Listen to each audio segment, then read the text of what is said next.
Good day, listeners. Welcome to this edition of the Pure Sex Radio broadcast. We're glad that you've decided to join us here today. My name is Jonathan, and I've got my friend Steven Cervantes with me today, looking sharp. And you feeling good? I'm feeling good, ready to go. Turn me loose. Let's go, Captain. That's right. That's good. Well, listeners, we're glad you're with us. It's a beautiful day to be alive. I hope that you are recognizing today the truth that God's mercies are new every morning. There's something about the cycle of sleep and waking up, that there's a new day, it's a fresh day. So we pray that you're experiencing that. We're grateful for you because we are a listener-supported broadcast, so the only way that you're actually hearing us or seeing us, if you're watching us by video, is through just generous and faithful donations to this ministry. And so we're grateful for that. You know, we're in our 15th, we're going to be rounding out our 15th year of doing the broadcast. Can you believe that? So wow, it's been a long time. Blow me away here. But if you'd like to learn about the ways that you can partner with us and help us to continue to expand our reach and continue to share this good message of God's hope and grace, you can go to puresexradio.com and click on the donate link. And we are so grateful for you coming alongside and partnering with us. Yes. So, Stephen, apparently health involves more than just your spirit. Okay. Right? I mean, body, yes. We've got emotions, more. There's more to us than that. So this week, I think you're going to be bringing us maybe some insights on how do we address maybe some of the areas of health that we don't often look at when we think about psychology or we even think about Christianity. Yes. We don't think about our brains a lot, do we? That's right. That's right. So why don't you tell us where we're going to go? I found this article. I want you to figure out how to say this last name, but it's in Family Therapy Magazine, January, February 2019. It's called Relaxing the Brain by, I think, Joanne Couture. Couture, okay. So I'm a therapist, right? I'm doing counseling, and you're always talking to people, and sometimes people really struggle. They're under heavy emotional bondage. It's difficult. Their biology, their chemistry, their mood is heavy. It's hard to manage, and you just feel for people. I'll tell you something. At one point, I thought, if just pray and ask God to heal you, and that's it. And then I realized some women were coming in depressed, and they were praying and believing in women of faith, and they were depressed. So then I started saying, maybe you should try some medication. And I mean, some people tried medication. In a week or two, their life was transformed. It's like, wow. So it sort of opened up my mind to, look, the brain is an organ. Sometimes talk therapy works pretty good. Sometimes you might need to try medication for a while.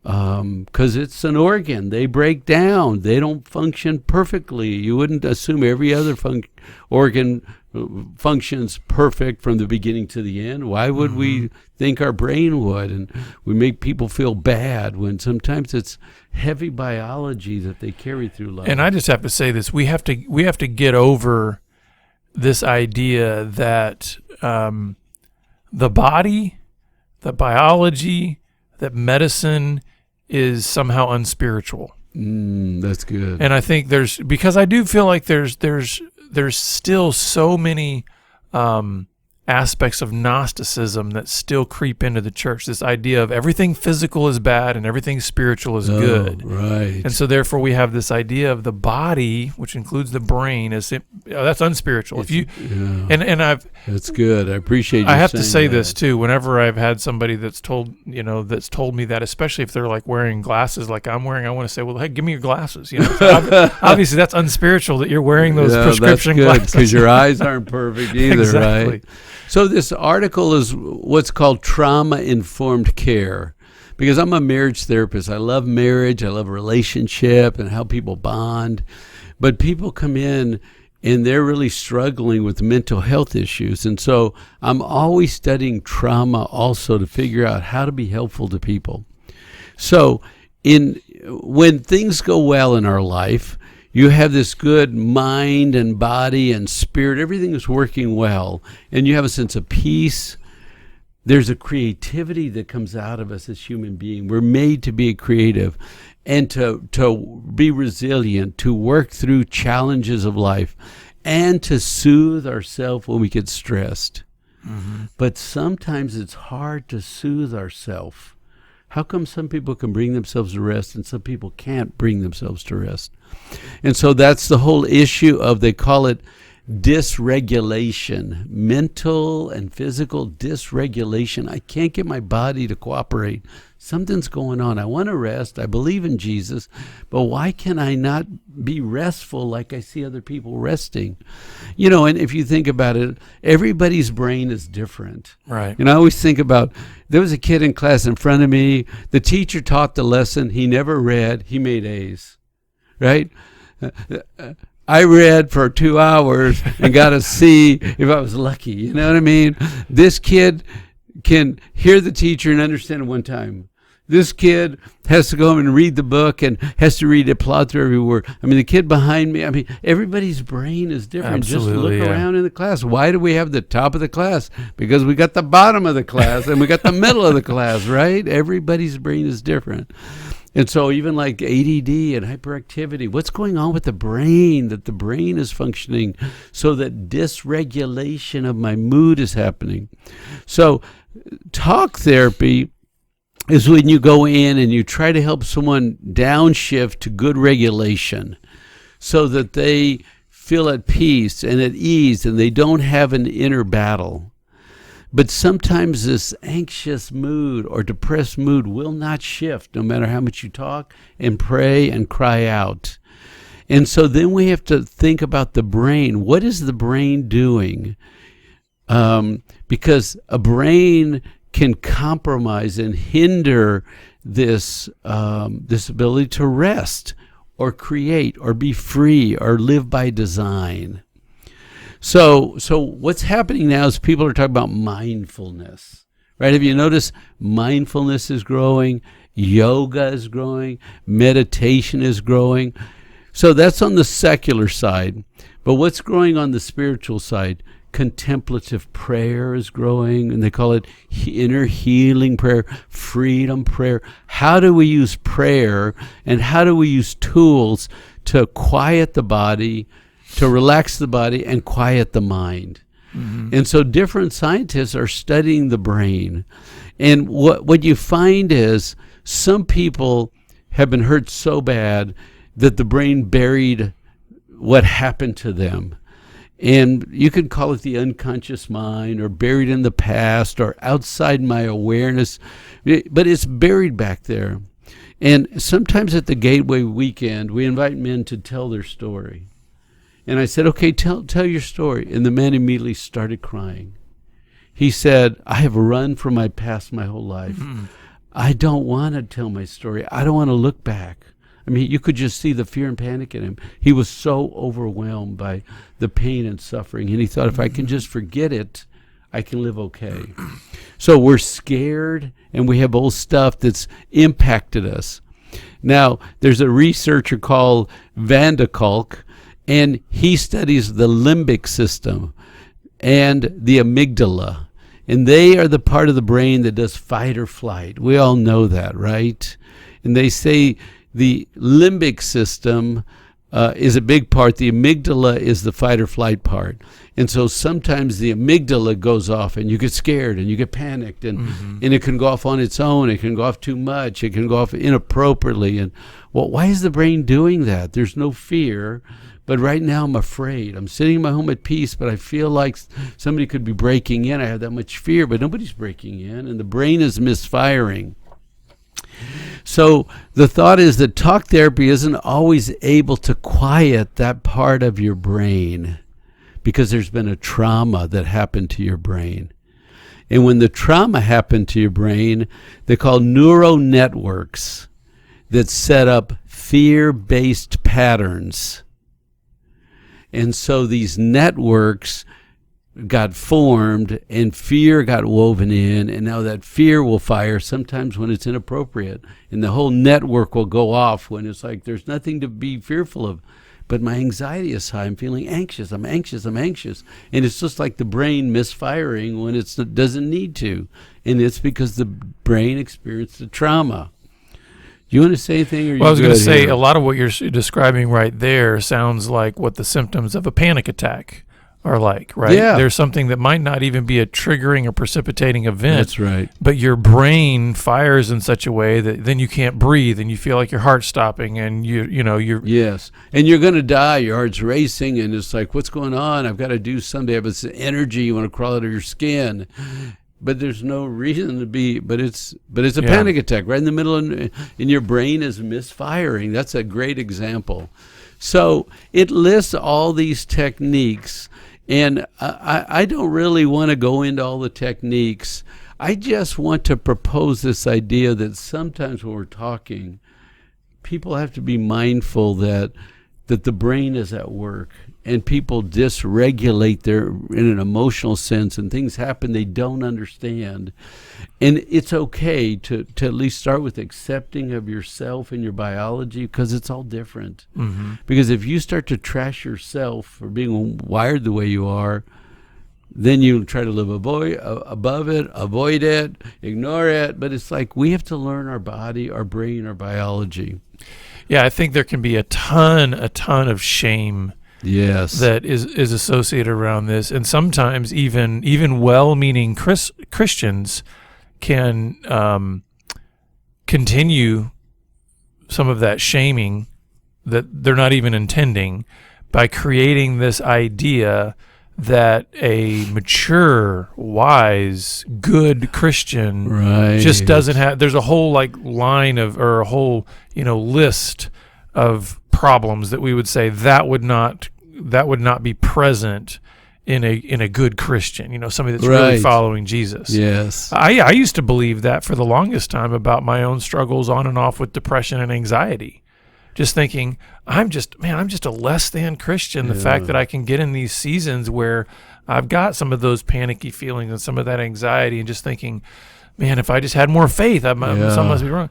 And I just want our listeners to hear, let's just speak against that shame. Amen. There is no shame. Amen. You're a being made in the image of God. Amen. You're a being that's made physically, spiritually, and emotionally to bear God's image. Mm-hmm. And so therefore, we know that in a sin-stained world, that there's brokenness in all of that. But that does not change the goodness or the value of your being made in the image of God. That's good.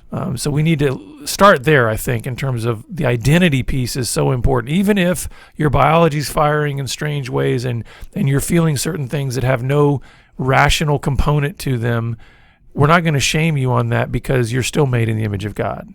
And I think that's important. So this article goes on to say sometimes people want to go into your past and your past and your past. And the dilemma is we dysregulate, we get emotionally overwhelmed in the present. And it's just like talk therapy about the past isn't going to really help right now. Mm-hmm. I need good skills to practice bringing my body to rest. The article says that all these pathologies of anxiety and depression and overwhelming fear and panic has a trauma from the past associated with where the brain was programmed poorly. Something happened in the brain. And so now they're trying new things. There's something called neurofeedback, where the whole point is to get your heart rate and your system to bring, when it's stressed, to bring it back down. They put monitors on you. There's a new system where they're using tones in the brain to listen to different tones to try to get the brain to interact, different parts of the brain to interact better. There's stuff called EMDR where they're trying to stimulate right brain, right brain, get the whole brain to balance out, because they think trauma is stored in one part of the brain and resources are in the other part of the brain. And when the trauma part goes, the resources are offline. How do you bring resources and trauma and bring them to a restful place, Mm-hmm. So those kinds of things. And the idea of how do I quiet my amygdala? Because it's almost like I have a frightened brain right now. And you know, the whole idea of when you get into anxiousness, to be respectful, and this may sound funny, but even say to your brain, okay, brain, you're firing a lot of energy right now. I'm feeling a lot of anxious right now. Talk out what's going on. And brain, I need you to help me rest right now, and talk to God and your body and self. And I was going to say, this is why I think we have to remove the shame from this element, because I do think one of the most powerful components of us being able to respond to these symptoms well is relationship. And the thing is, because I think we have so stigmatized certain symptoms as like unchristian or unspiritual or whatever, we've shut down people being able to have any kind of conversation with somebody else about that. Right. So in other words, husbands and wives aren't talking to each other about their struggles. Men are not talking with other men about their fears or their anxieties. Women are not talking with, you know what I mean? So we've shut down certain parts because we're like, I couldn't bring that up in a Bible study because then I'd look like the weak Christian, the weird Christian. Yeah, faith. That is so sad to me when they say, "What if you had more faith? Right. He would just heal everything." Because I'll tell you what, I get God relationally. I get it. I'm in relationship. I love my relationship. I don't get God as the healer. Mm-hmm. Because he heals what he wants, and he doesn't heal, and he wants you to suffer, you suffer. It's like he doesn't make much sense to me. But people act like, well, you put a quarter in the box, and the healer shows up, and you get the healing. Just tell him, just ask him to pray. He wants to do it. It's like, I don't get that. That's not how my world works. God is not like a God in a box that you can go. I actually think the ones who say have more faith are actually demonstrating weak faith. Oh, how interesting. Because they're having this very consumeristic view of God. I just increase faith, God does whatever I want. It's like, no, God doesn't operate that way. We're not the God, he is. Right. And there was something, and an article I was reading about the Dead Sea Scrolls and how the interpretation in the very beginning was, if you do right, God always responds with right. And then later, they had a different interpretation. Because sometimes he lets you suffer. Exactly. It's for your growth. Or he needs you to practice faith in a dark place with somebody who doesn't have any faith, and make him look good. I mean, there's all these. We don't get God. We don't get what he does. Exactly. So the whole idea that you don't have enough faith, could we just all drop that, please? Yeah. Drop that and drop shame, right? Exactly. So what we're trying to do is interrupt the cycle of trauma repetition.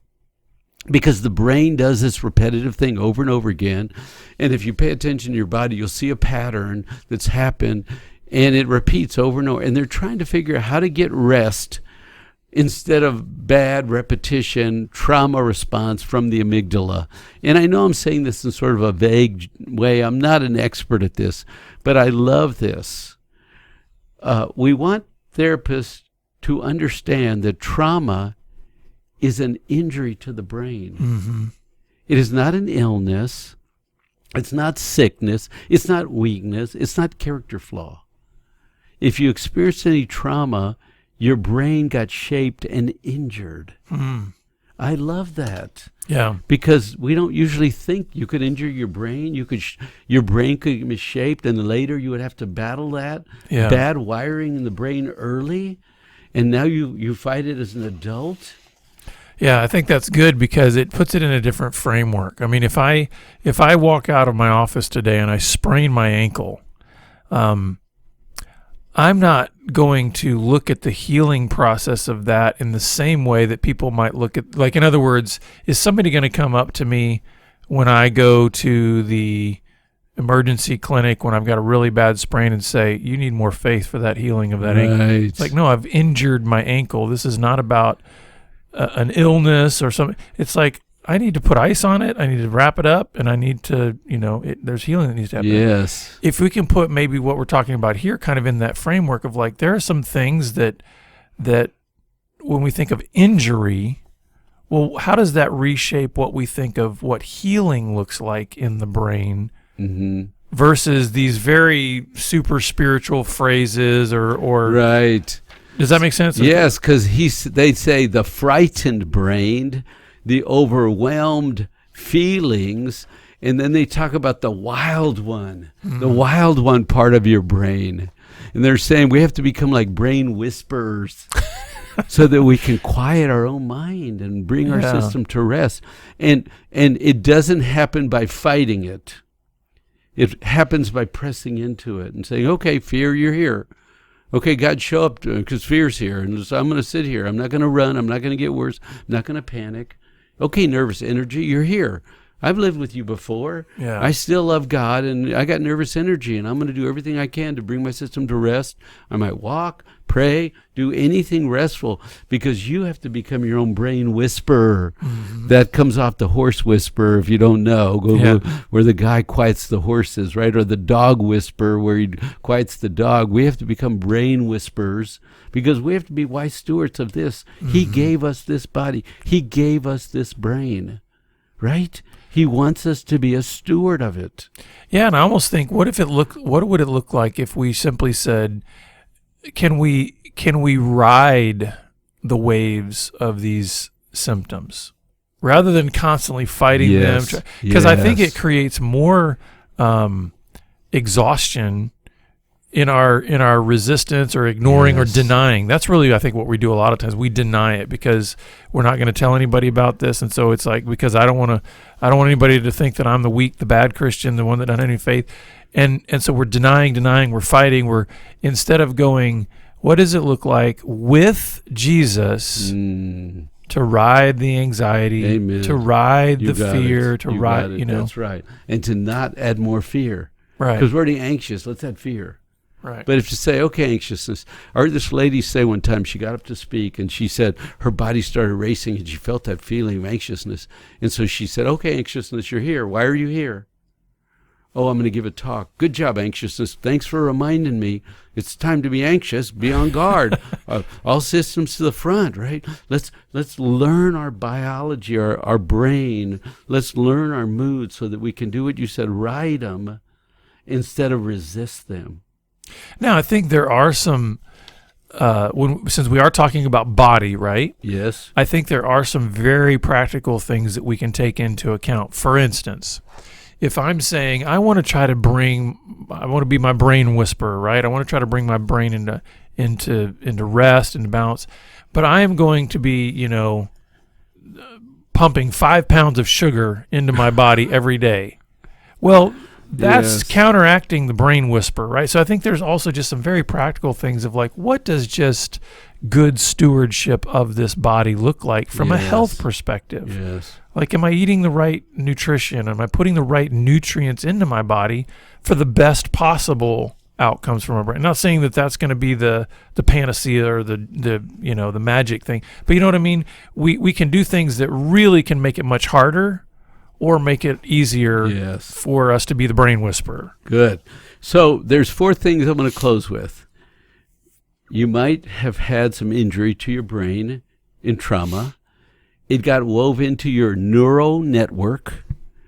It exists at the cellular level. So it's part of your biology. And it's a repetitive pattern that was woven in, a repetitive trauma pattern. But God is bigger than all of this. I mean, this is just a challenge, right? Yeah. And the greater our awareness, and I love this article because it helped me realize sometimes just talking and saying positive things or the future will be better, and I just don't think like that. Some of the talk things we propose don't work. Mm-hmm. We have to use better tools to help our systems get to rest, so we can operate. And I think that's important to hone in on. I think what we have done is previously the old model has this idea that if I have any of these symptoms, any of these what we might call afflictions, that the goal is eradication. Yes.